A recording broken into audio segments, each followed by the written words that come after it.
my late wife, Angela, and I, and the kids, Wendy and Shelley, belonged down at Woodlawn. And it came to the point where we had to do something, that the church was dying. At first, before we had worship out here, we still had worship at Woodlawn, but we had Sunday school at the farmhouse on this property to start to establish the fact that we were a church here. So we'd drive out to the country and have Sunday school at the farmhouse on this property, get back in the car, drive back into town to have worship in the Woodlawn Sanctuary.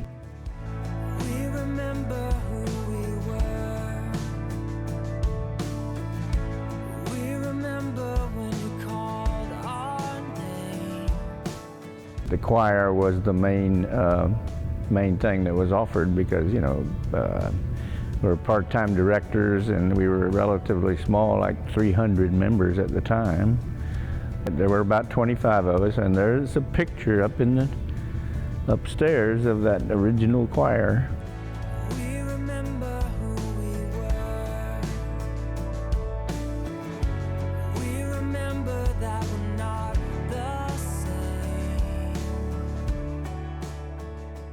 Crosspoint, which is what we started back in 1996, was the first time we actually had a full service that was praise music and that was intended to be praise and worship, a contemporary style rather than traditional or blended style.